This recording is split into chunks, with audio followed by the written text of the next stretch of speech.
So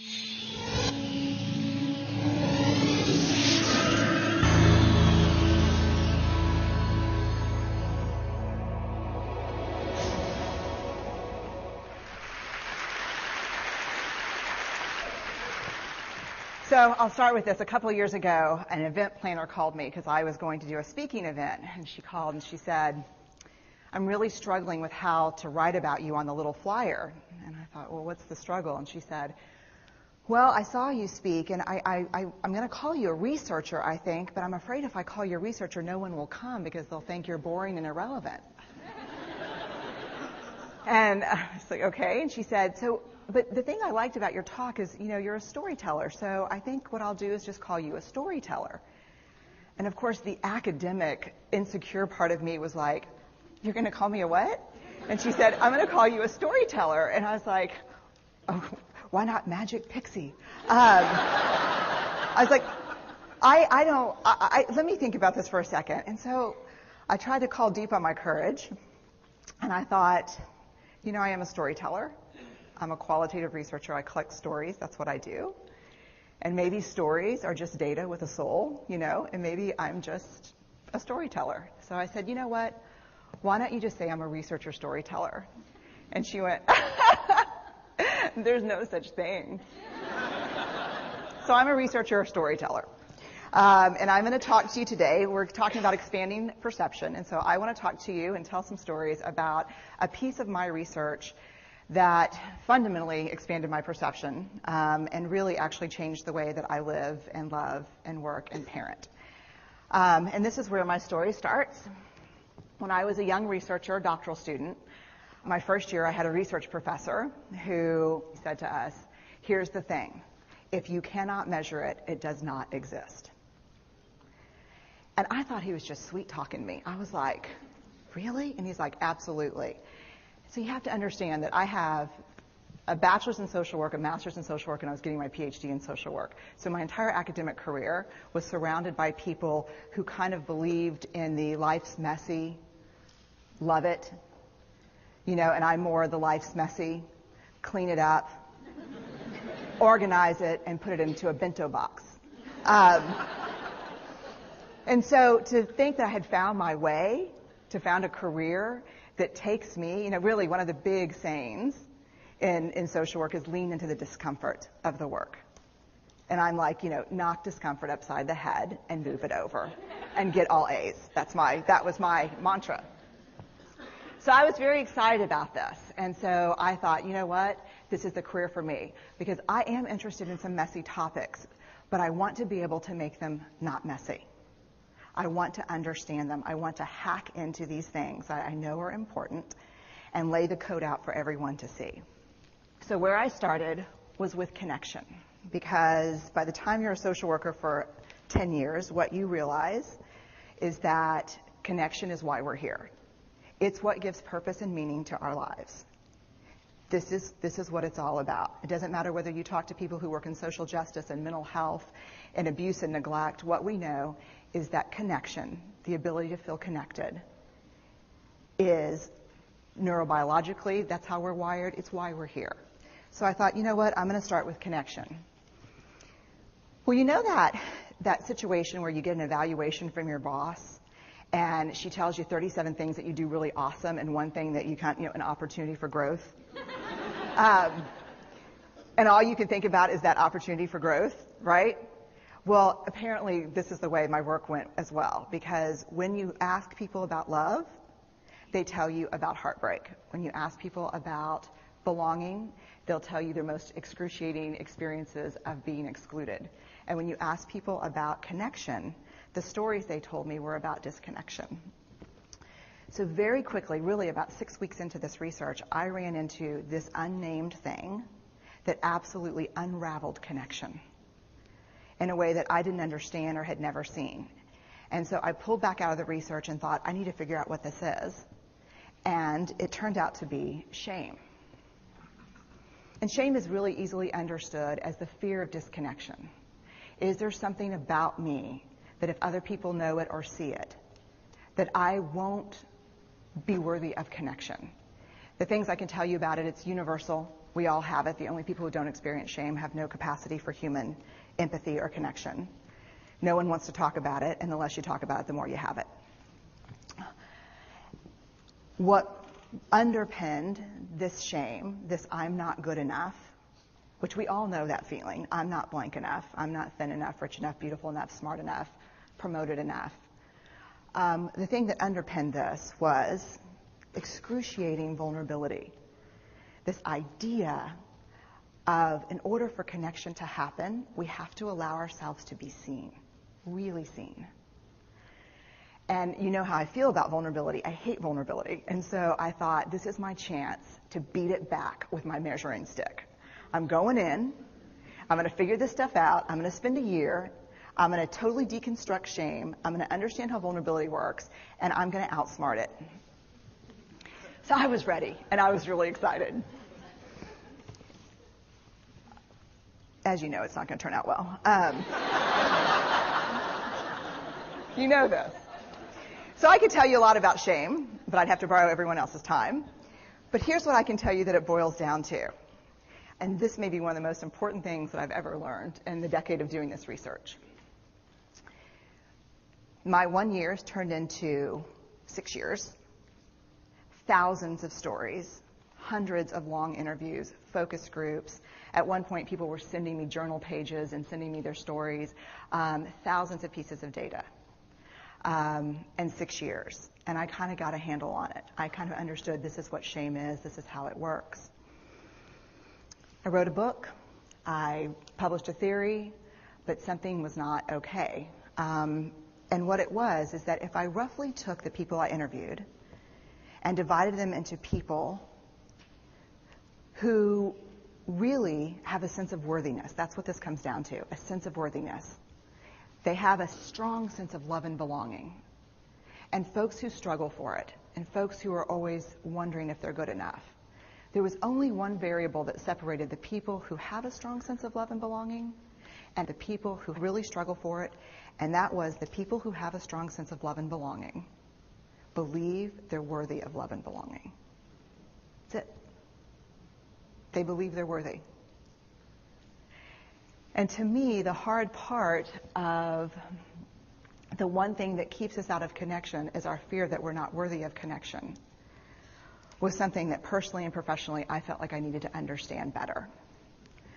So what I did is I took all of the interviews where I saw worthiness, where I saw people living that way, and just looked at those. What do these people have in common? And I have a slight office supply addiction, but that's another talk. So I had a manila notebook, a manila folder, and I had a Sharpie. And I was like, what am I going to call this research? And the first words that came to my mind were wholehearted. These are kind of wholehearted people living from this deep sense of worthiness. So I wrote at the top of the manila folder. And I started looking at the data. In fact, I did it first in this in a 4-day very intensive data analysis where I went back, pulled these interviews, pulled the stories, pulled the incidents. What's the theme? What's the pattern? My husband left town with the kids because I always go into this kind of Jackson Pollock crazy thing where I'm just like writing and going and kind of just in my researcher mode. And so here's what I found. What they had in common was a sense of courage. And I want to separate courage and bravery for you for a minute. Courage, the original definition of courage, when it first came into the English language, it's from the Latin word cur, meaning heart. And the original definition was to tell the story of who you are with your whole heart. And so these folks had, very simply, the courage to be imperfect. They had the compassion to be kind to themselves first and then to others, because as it turns out, we can't practice compassion with other people if we can't treat ourselves kindly.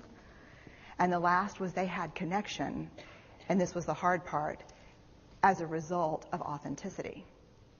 They were willing to let go of who they thought they should be in order to be who they were, which is, you have to absolutely do that for connection. The other thing that they had in common was this. They fully embraced vulnerability. They believed that what made them vulnerable made them beautiful.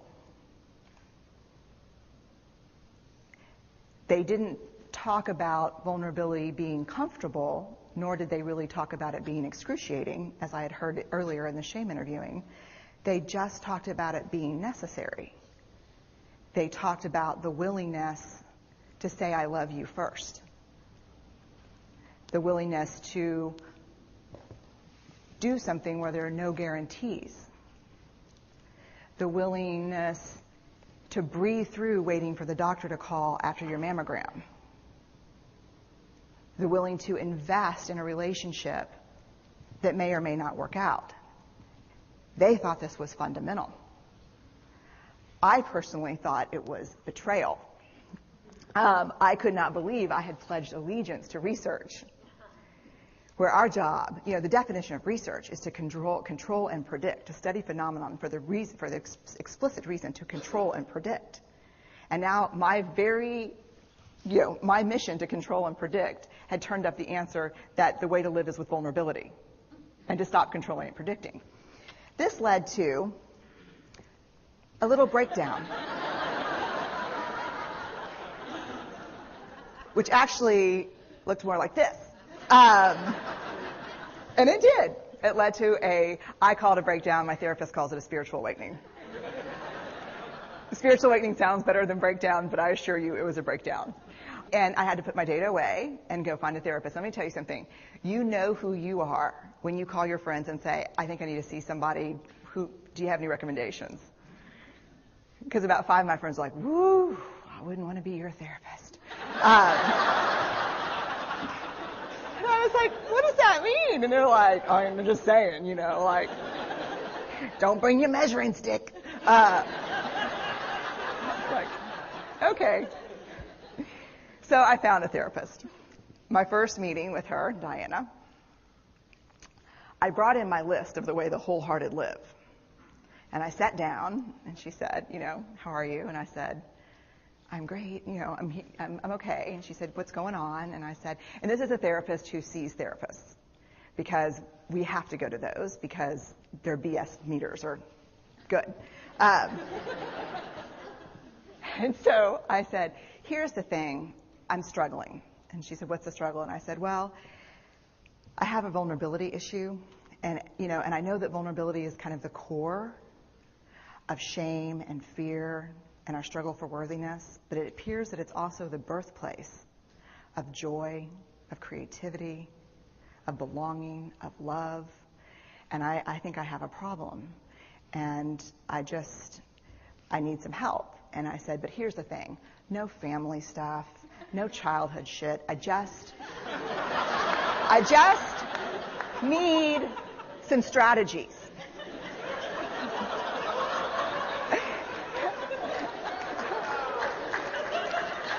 Thank you.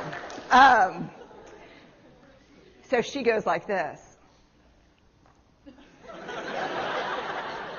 And then I said, it's bad, right? And she said, it's neither good nor bad. It just is what it is.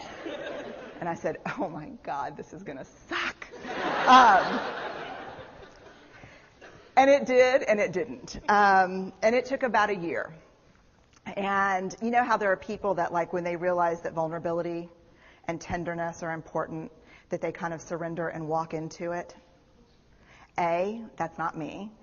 And B, I don't even hang out with people like that. For me, it was a year-long street fight. It was a slugfest. Vulnerability pushed, I pushed back. I lost the fight, but probably won my life back. And so then I went back into the research and spent the next couple of years really trying to understand what the wholehearted, what the choices they were making, and what are we doing with vulnerability? Why do we struggle with it so much? Am I alone in struggling with vulnerability? No. So this is what I learned. We numb vulnerability. When we're waiting for the call, it was funny. I sent something out on Twitter and on Facebook that says, how would you define vulnerability? What makes you feel vulnerable? And within an hour and a half, I had 150 responses. because I wanted to know, what's out there. Having to ask my husband for help because I'm sick and we're newly married. Initiating sex with my husband. Initiating sex with my wife. Being turned down. Asking someone out. Waiting for the doctor to call back. Getting laid off. Laying off people. This is the world we live in. We live in a vulnerable world. And one of the ways we deal with it is we numb vulnerability. And I think there's evidence. And it's not the only reason this evidence exists, but I think that it's a huge cause. We are the most in debt, obese, addicted, and medicated adult cohort in U.S. history. The problem is, and I learned this from the research, that you cannot selectively numb emotion. You can't say, here's the bad stuff. Here's vulnerability, here's grief, here's shame, here's fear, here's disappointment. I don't want to feel these. I'm going to have a couple of beers and a banana nut muffin. I don't want to feel these.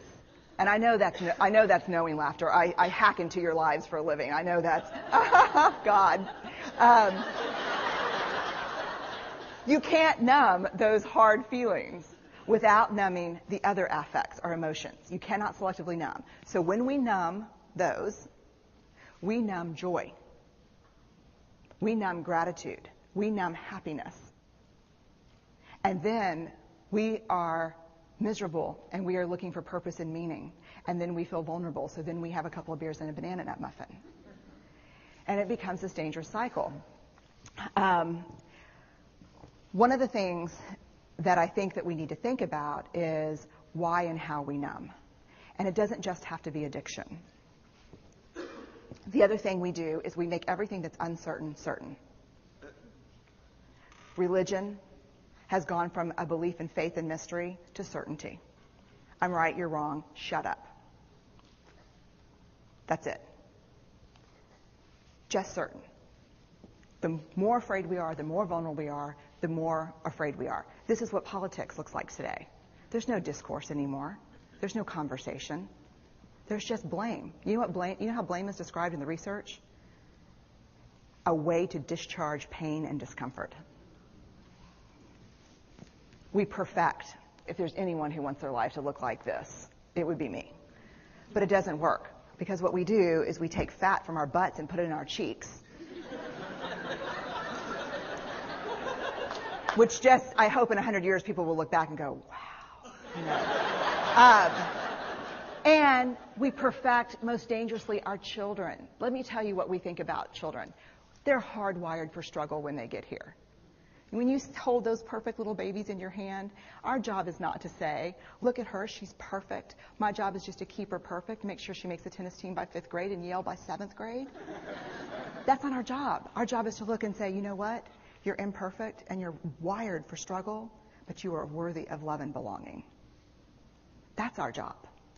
Show me a generation of kids raised like that, and we'll end the problems I think that we see today. We pretend that what we do doesn't have an effect on people. We do that in our personal lives. We do that corporate, whether it's a bailout, an oil spill, a recall. We pretend like what we're doing doesn't have a huge impact on other people.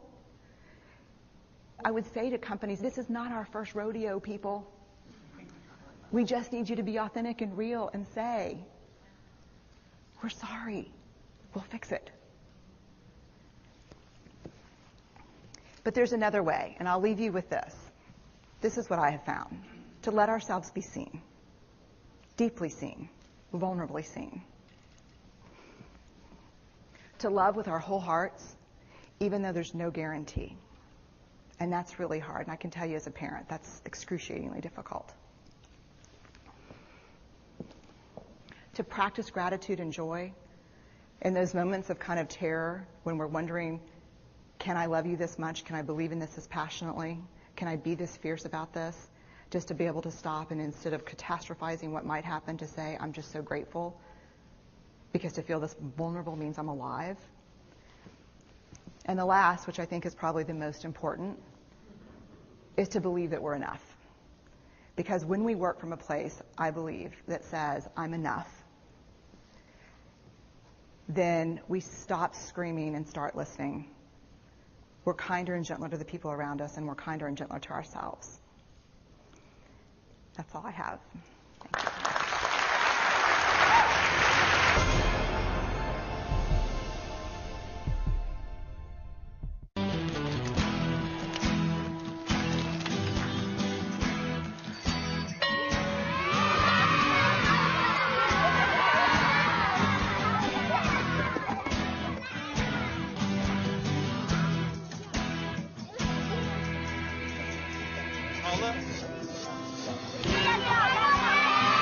Sharing. That's video on the Human Network. Cisco, welcome to the Human Network.